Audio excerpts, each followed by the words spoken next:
being mobilized 3 times, I actually thought I wasn't going to come back. You bleeding? Let me see. Get down, get down. Well, get down, get down. Yeah, you're good. You're good now. I'm good, man. Just bleed. Hey, stop. You got strapping on your face. We all went through something that nobody will ever understand. Ever.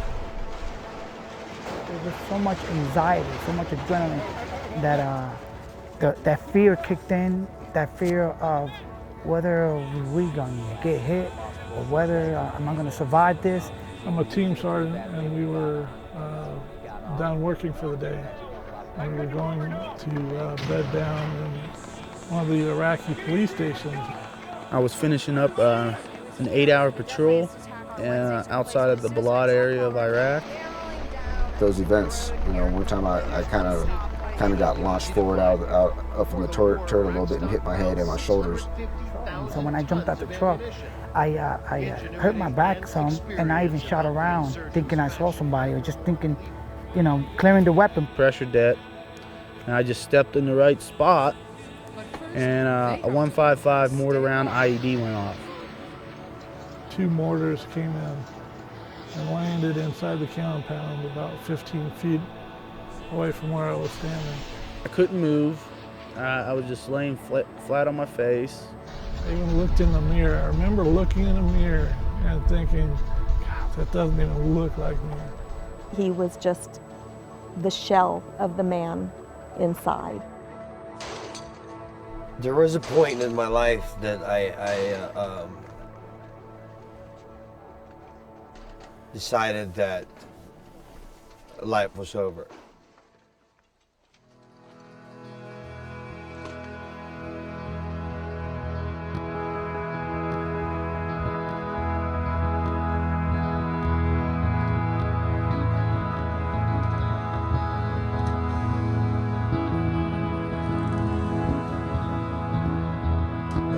Started talking with a number of military medical installations around the country to try to secure a number of young men and women who've served in Iraq and Afghanistan, and I think we ended up having about 56 applications for traumatic brain injured service members who were interested in the water sports camp. I thought it was a joke. You know what I mean? He calls me back and asks me, what am I doing in August 12th to the 17th? And I said, why? He said, dude, you're going to Idaho. You're coming out to Sun Valley, and we're just gonna have fun and get together and, meet people that are also disabled. So when we heard about the program, it was too good to be true. Who in the world was gonna fly us and put us up in a 100-year-old cabin and feed us and show us that we matter? It was really quite interesting. It was really quite a dynamic group. Each event that we have is always really powerful, but this one specifically, I never think it's going to could be any better than the last one. It worked out really nice because they all were in the same airport waiting for their flight to Sun Valley, so they immediately bonded.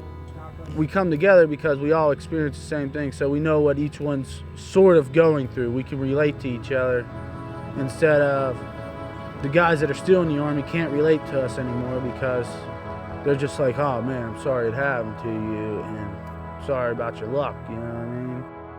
I see myself as being a little bit more comfortable around people that have gone through the same stuff as I have.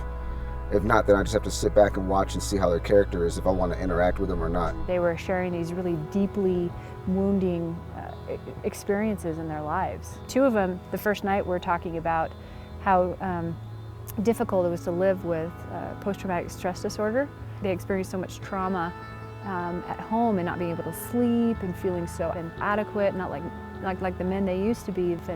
And the fact that they were there together, they were able to kind of feel more comfortable at peace to let this all go.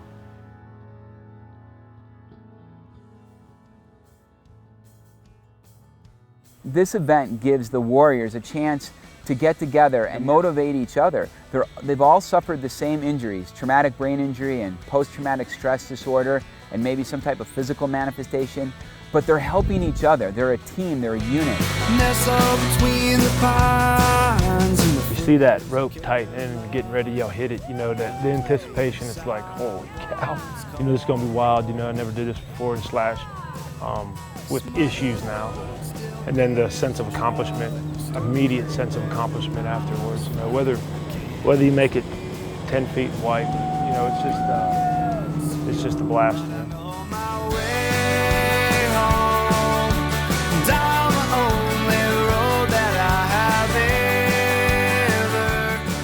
One of the things that we want to do is have them learn sports they haven't tried or relearn them. And so this water sports camp was all about learning water skiing and sit skiing and wakeboarding and paddle boarding and canoeing, kayaking, rafting, and even for fun, tubing. Pretty amazing with a couple guys in particular. There's always, you know, after you've had all these injuries and you've been learning for the last 5 years what you're not able to do anymore, and having doctors tell you, oh, don't do this, oh, you can't do this, and let them know that it's okay to try these things because they're with professionals that know how to keep them safe while they're trying it. So you just got to kind of nudge them and get them out there. In particular moment I'll never forget is with Q, and before he came out here, Bert, our higher ground coordinator, was talking to him on the phone, and he was always really enthusiastic about coming here, but he just didn't think he was physically able to do some of these sports that we were offering, and he just said, wow, if I could stand up and water ski just even for a few seconds, that would be life-changing for me. Before you knew it, I was on a ski in the middle of the lake doing what usually normal people do. And it was overwhelming. It's hard to explain the joy of the accomplishment.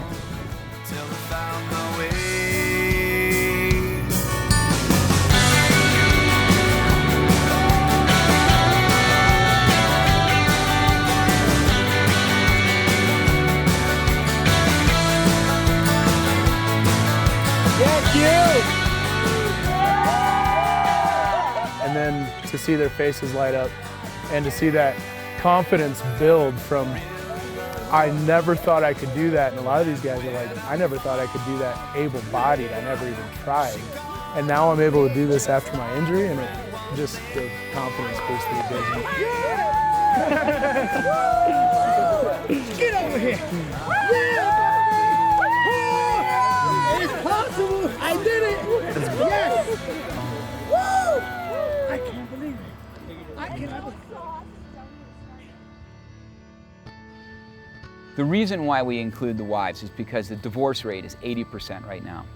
And we believe that the wives have suffered just as much trauma as the warriors. I mean, here they are, they're now the primary caregiver, they're moms most of the time, and they're the breadwinner. They're doing all this paperwork for their husbands who, you know, can't focus or concentrate. And it's a lot of burden, it's a lot of stress. And we believe that the part that they play in the restoration and the long-term care of their husbands is paramount. And he said, I hope we get there because we really need it in order to be, you know, away from our kids, away from the house, and we can bundle those relationships again.